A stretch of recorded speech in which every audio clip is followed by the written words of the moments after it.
Hey guys, Pypo here, bringing you a guide today on your Hunter to patch 5.4 for PvP. Now in this video I'll be giving you a cookie cutter spec as well as some tips on how to play and what glyphs to use, as well as some other tips based on arenas, battlegrounds, basically how to spec and how to play in each kind of situation based on the changes that have happened in 5.4. Let's not waste any time and get straight into it. So what we're looking at here is specialization, marksman, BM, or survival. Now what you want to do is go BM for PvP. Now obviously you can still go MM. MM is still very viable. It's got buffs. It has a silence shot now, and it is still very good, if not a little bit better now in PvP than it used to. But I still find with the damage boost of BM that it's better for PvP as far as say 2v2 with a healer, even BGs, as long as you can keep yourself alive, which it is more difficult now, but they've reduced the cooldown on disengage, stuff like that. So it makes it a little bit easier for you to keep at range, trying to stay away from people, and we'll get into it a bit more later, but I still think BM is king for PvP. Now, so once you get BM, let's have a look at the talents. Now, the first tier is very important. Now, obviously, they've increased the timer on the turns, but given it 2 charges. Now, so you might think, I need to get crouching target hidden Chimera, get that extra 60 seconds back down and make my disengage 10 seconds less, which is actually going to put a cooldown on disengage of 10 seconds, which is a very good disengage timer. Or you can get narrow escape. Problem with narrow escape now is that the webs are uh, dispellable, which means if you put it on someone and they have a healer or they're a DPS that can dispel, it's going to get dispelled pretty much straight away, especially if you're playing in an above 1800 bracket in arenas or RBGs, anything like that. It's probably going to get dispelled straight away because people actually know what they're doing. At lower levels, low ratings, I don't think it would matter so much, but as far as playing at a higher level, I wouldn't choose narrow escape anymore. Just because it gives you an extra second, I guess, before they dispel it, but I still would either go with post haste or crouching tiger hidden chimera. Now, post haste is good for one main reason that I like.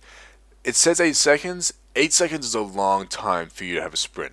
So this can either help you get away, to like get behind a pole, maybe give your time, give your healer some time to heal you, that sort of thing.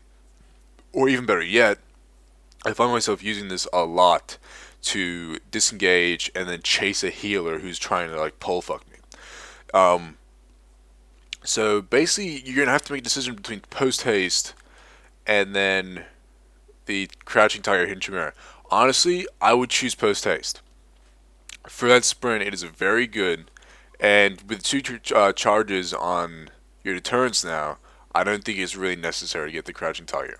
So let's go with post haste. Now, level 30 tier.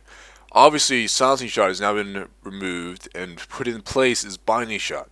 So now we have this very good CC tier right here. Obviously missing silencing shot, but I think it'll be alright. So this is basically what the situation is. If you're going to be focusing on CC, get Wyvern Sting. Mainly because now you can't double trap. You can't double tap. Double trap. So basically when you go in and you trap one, and you usually, they trinket or whatever, you can use your readiness and the trap again, no longer a possibility. So obviously you can go in, Wyvern Sting, they trinket, use your trap, which is still very viable, but the way I like to play it is have my healer CC as well. So basically go in, use a trap, have my heal, then drop a fear or a cyclone depending on who I'm playing with, that sort of thing. If you're with a DPS, you have to work it in that sort of situation. Then again, I still very much like binding shot. Now you're looking at 2 stuns here. One stun is a pet. I don't even think you need to be in line of sight of your pet. I don't think you need to be anywhere near your pet. Obviously you have to be in range. You can be behind a pole. You can be all that sort of stuff. So it's very good for, say, a healer that's gotten away from you and is trying to heal up behind that pole, or you're just kind of out of range. You could still do an intimidation and a kill command, which is very, very good. Or you can put it down a binding shot and then make sure you stun them before they actually go behind the pole and actually catch more than one person. It's very good binding shot, but as far as cookie cutter, I'm gonna have to go with intimidation, just because you can't really beat that definite 100% stun. Where in binding shot, even if I hit it 95% of the times, if 5%, there's that 5% that I'm gonna miss, I'm gonna use intimidation. But again, it's up to you. If you can land binding shot and you're very good at it, I would go with binding shot. But just for 2v2s, 3v3s, even BGs, I would use intimidation. So let's pick that up. And then we have this too. Now, Aspect of the Hawk has obviously been nerfed. Exhilaration didn't actually get nerfed itself, but obviously without readiness, Exhilaration is not as good because you can only cast it once. And to be honest with you, a 30% heal one time actually isn't that good. So obviously I would have chosen Aspect of the Hawk. But with the nerf recently, it's gone down 5%. 5% nerf, which is crazy, and I really wouldn't use this either now. And then you have Spirit Bond, which is up from 2% to 3%. Again, they're all kind of closer now. I think Blizzard has actually done a decent job at making these all relatively close. But because I do play with a healer and sometimes I have longer games, I will pick up Spirit Bond, even for Battlegrounds and for Arena, just because it's going to keep me alive longer. And the way you basically have to change your playstyle now to keep away from people and stay alive longer without having. You can't just charge in and just pop all CDs and go nuts. That's why Spirit Bond is the best situation, the best heal for you to have. Just as far as I'm concerned, no questions. Like a 30% heal is good, but a 2-minute cooldown, it's just you can use it once and then what? You're dead. You know what I mean? I mean, it might be good for in a pinch, but Spirit Bond. Anyway, next is Dire Beast, Fervor, and Thrill of the Hunt. Now, obviously, with the Arcane Shot situation now, Thrill of the Hunt is what is necessary. Just because I wouldn't even be using Arcane Shot that much if it's not Thrill of the Hunt. Just because there's so much focus cost now that I'm getting myself focus starved if I don't have Thrill of the Hunt up. Simple as that. If I don't have the Thrill of the Hunt proc, the only time I will use Arcane Shot is if I'm at max focus. So Thrill of the Hunt, definitely.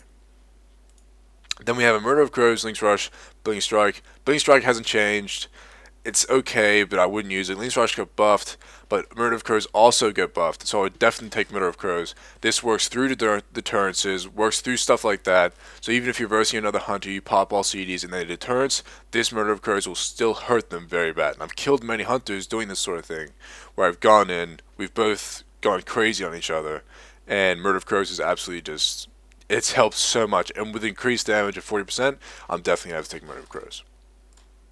And then obviously the last tier, Barrage, Power Shot, Glyph Toss.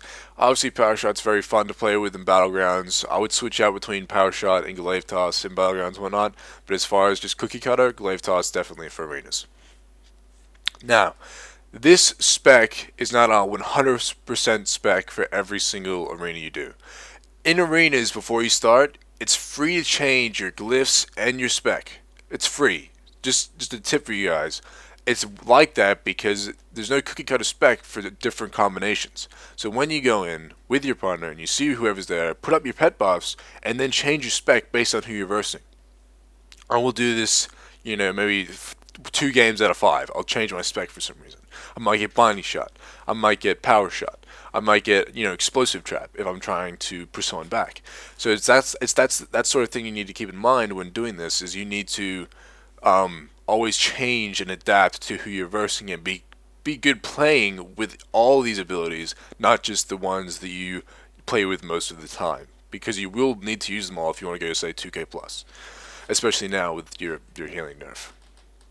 Alright, Glyphs. Now, again, Glyphs are very determined by your playstyle. So, for instance, if I'm playing BGs, maybe I'll get Explosive Trap just to knock back people and have a lot of fun. As far as cookie cutter for Arena, I'm gonna use probably Solace. I'm gonna use most likely Animal Bond, and I'll most likely use Deterrence. Or if I'm versing 2 casters and I think I can best them in timings, I'll use something like Mirrored Blades and redirect their burst at a crucial time, anything like that. But it has to be based on your playstyle and what you're going to do. But as far as cookie cutter, you're looking at it right now. Deterrence increases the damage reduction granted by deterrence by 20%. And then Mirrored Blades, 100% chance to redirect spells. and Glyph of Animal Bond. But you see, obviously, if I'm versing two melee classes, there's absolutely no point for that mirrored blades. So you need to make sure you're switching out this kind of stuff whenever you're versing whoever you're versing. But as far as BGs, I'd probably swap out my deterrence for explosive trap, just get the extra knockback and help out my team a lot more. Now, as far as pet goes, obviously you have it as ferocity, blah blah blah blah. You should know that already. Now, I'm just gonna go over a quick macro for you guys. Something that has helped me a lot that you should be using.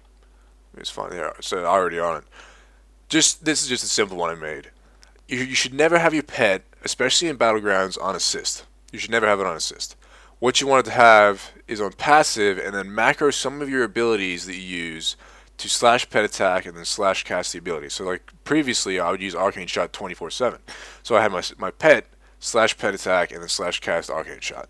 Now this helps a lot because if I need to switch targets quickly, I don't need to be pressing my pet attack. I don't need to be doing anything like that. I can just, Arcane Shot, pet immediately switches. Arcane Shot, pet immediately switches. If you switch target and hit kill command, if your pet isn't on your target, it's not going to kill command that target. It oftentimes for me would still kill command that target that it was previously hitting, so that your damage isn't in the right place. So you got to make sure either, even on kill command, put slash pet attack slash kill command. Easy as that, very simple. Now as far as DPS rotations go, you're going to want to not keep all your bursts in one macro. You can keep your aspects, not aspect, your stampede and all that kind of stuff, and your trinkets. Sure, why not keep them in the same macro? You're going to be using it at the same time anyway. But Murder of Crows has different timings and different timers, so you don't want to have that on a separate cooldown, a separate button, separate keybind, just to make sure what you're doing is you're using everything to the best of your ability. I'm very, very saddened when I see hunters come in and just I make one macro stampede, fucking trinkets, Murder of Crows, kill command, and then they just spam Arcane Shot whenever that's off cooldown. Like, you can't do that shit. You can't. You literally, if you're gonna play seriously on a hunter in PvP, you will need to have everything macroed and know where all your abilities are. So let's skip forward to doing some TPS on the dummies, and I'll see you in a second. Alright, so now guys, obviously you can see by the 60 dummies, I'm just going to go over basic DPS rotation for you guys. So obviously, with my macro of Arcane Shot, my cast's Arcane Shot, see my pet will automatically attack, even if he's on assist. Make sure you have this. Now, step 1, put up Serpent Sting. Easy as that. Step 2, if you're bursting, apply your Murder of Crows.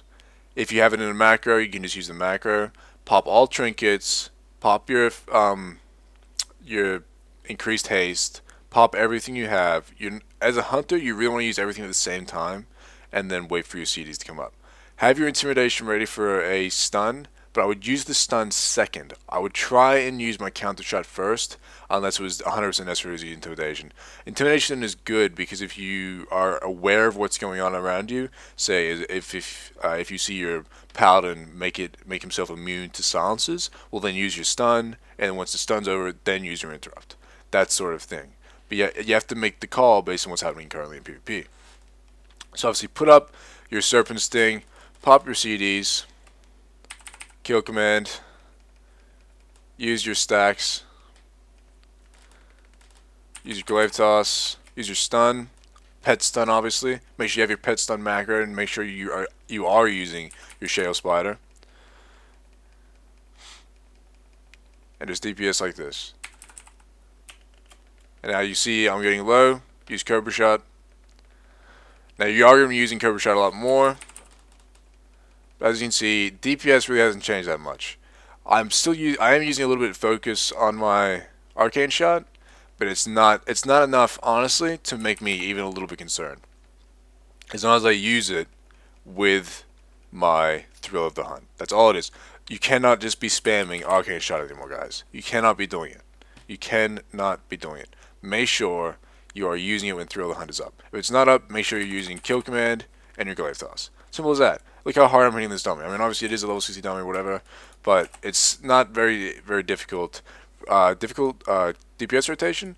What's going to be difficult for you is staying alive, keeping a range, using your deterrences and the sprint to keep away from everyone. And as you can see here, the sprint, very useful to stay away and very useful for keeping on healers. Another tip would be always use Master's Call before you do that.